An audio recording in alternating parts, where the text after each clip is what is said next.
Bugun mamlakatimizda keksa avlod vakillariga e'tibor har qachongidan yuksak. 3 tumanda foydalanishga topshirilgan yangi maskan ham ana shu xayrli ishlarning yana bir namunasiga aylandi. Tumanda yangi ochilgan nuroniylar maskani haqida muxbirimiz reportaj tayyorlagan. Endi uychilik nuroniylari mana shunday qaynoq gurunglari ko'p bo'ladi. Sababi uychida bugun yangi nuroniylar maskani ochilyapti.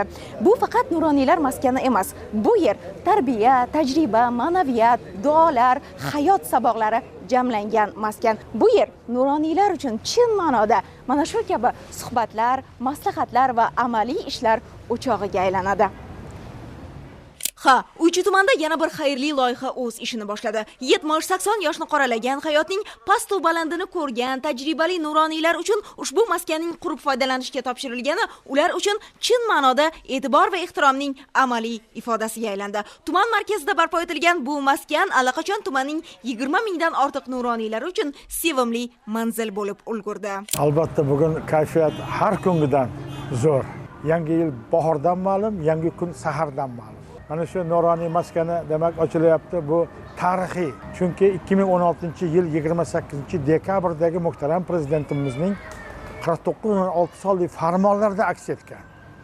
Bugungi kunga kelib bu maskanimizni ochilishi demak bizni O'ychi tumanidagi 20.600 dan ortiq keksa avlod vakillarini salomatligini tiklash, umrlarini uzaytirish yo'lidagi muhtaram yurtboshimizning bergan topshiriqlarini ijrosi bo'layapti.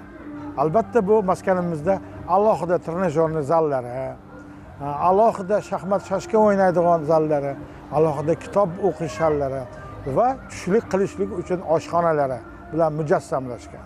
7-yanvar kuni biz barcha nuroniylarni to'plab hokim bilan uchrashuv o'tkazdik. Uchrashuvda nuroniylarimizdan mana shu maskan to'g'risidagi savollar berilganda shundan beri harakat boshlanib, mana shu hozirgi aytgan gaplarim bu maskanimiz amalga oshdi-da. Viloyatimizda nuroniy avlodi, keksa avlod vakillariga berilayotgan e'tibor. Aslida ushbu maskan shunchaki bino emas. Bu yer milliy urf-odatlar, mehr, e'tibor, hurmat va qadriyatlar davomiyligi uchun xizmat qiluvchi yangi manzil sifatida ham ish boshlamoqda. Ahamiyatlisi ushbu ko'rkam maskanda nuroniylar vaqtlarini mazmunli o'tkazishlari uchun barcha qulayliklarga ega mini sport zal, kutubxona, mutolaa xonasi, salomatlik burchagi, stol tennisi va oshxona binosi foydalanishga topshirildi. Sport zali, mutolaa xonasi allaqachon nuroniylar bilan gavjum. Shu kun yetib keldi. Orzu qiluvdik. Mana shunaqa narsalarni, shu jihozlarni hammasini hokimimiz bizga sovg'a qildilar. Va nihoyat erishdik. Buning uchun rahmat. Bugunga kelib qanaqa baholaysiz endi? Mana mamlakatda o'zi umuman nuroniylarga bo'lgan endi bu qonunlar, qarorlar bizning uchun chiqarilganlari. Biz hozir qishloq hayotida faol ishtirok etyapmiz hozir. Oxirgi ishlarimizdan biri respublikada birinchi bo'lib maktablarga 7, 8, 9, 10, 11 sinflarga nuroniylarni biriktirdik. Har dushanba kelajak soatida o'sha yerda sinf rahbari bilan birga bolalarga tarbiyaviy soat o'tkazamiz hozir. Bu juda katta narsa.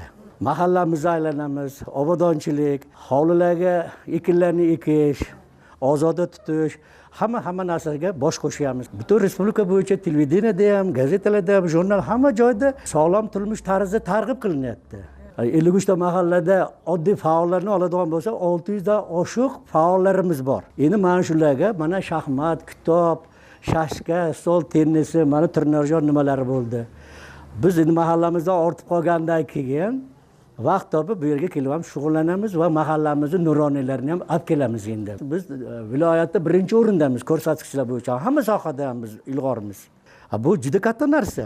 Muhtaram prezidentimiz Shavkat Miromonovni topshiriqlarga asosan mana shu nuroniylarni qo'llab-quvvatlash to'g'risidagi qaror va farmonlari ijrosini mana biz bugun o'zimizda nuroniylar maskani ochilish marosimida ko'rib turibmiz. Mana shunday yaratib berilayotgan sharoitlar uchun minnatdormiz. Mana ko'rib turibsizlar, bizga yaratilgan sharoitlar, mana trenajyorlar, sport zallari, mana kitobxona, shaxmat, shashka o'yinlari tashkil qilinyapti.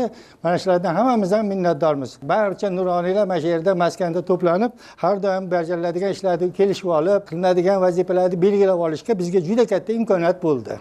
Maskanning tantanali ochilish marosimida so'zga chiqqan viloyat nuroniy jamg'armasi vakillari, faxriylar bugungi kunda mamlakatimizda nuroniy keksalarga ko'rsatilayotgan hurmat, e'zoz haqida o'zlarining iliq fikrlarini bildirdilar. Bundan chinakam kuch olayotgan yoshi ulug'lar jamiyatning faol qatlamiga aylanib borayotgani alohida e'tirof etildi. Mana Uch tumanida ham nuronilar maskani ochilmoqda. Bir narsaga e'tibor bering, mana yurtimiz tinch. Mana shunday sharoit yaratib berganlarga, prezidentimizga rahmat aytaman. Mana Uch tumanidagi nuronilar maskani ham qurilib bitkazildi. 2000 ga yaqin kitoblar bor. Sport to'garagi nima qildik? Nuronilarimiz shu yerga kelib, o'zlarining sog'liqlarini tiklashadi. Sog'lom bo'lgan nuroniy mahallada bevosita faoliyat olib boradi. Bizda 53 ta mahalla bo'lib, 53 ta mahallada keksalar maslahat guruhi raislari faoliyat ko'rsatadi. Hozir ular bir nuroniy 10 yoshga mas'ul, oilaviy ajrimlarning oldini olish hamda kambag'allikni tugatish bo'yicha bevosita nuroniylar bizga yordam berishyapti. Prezidentimizga nuroniylar nomidan chin minnatdorchilik bildiramiz. Kayfiyat ko'tardimi bugun bu maskan? Bino bizni kayfiyatimizni ko'taryapti-da. Yana ham bevosita nuroniylar ham yana bevosita mehnat qilishga chorlayapti-da.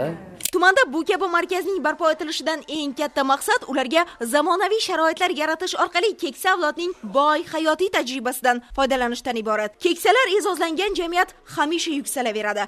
Zero ularni e'zozlash bu nafaqat burch, balki millatning ma'naviy darajasini belgilovchi mezon hamdir.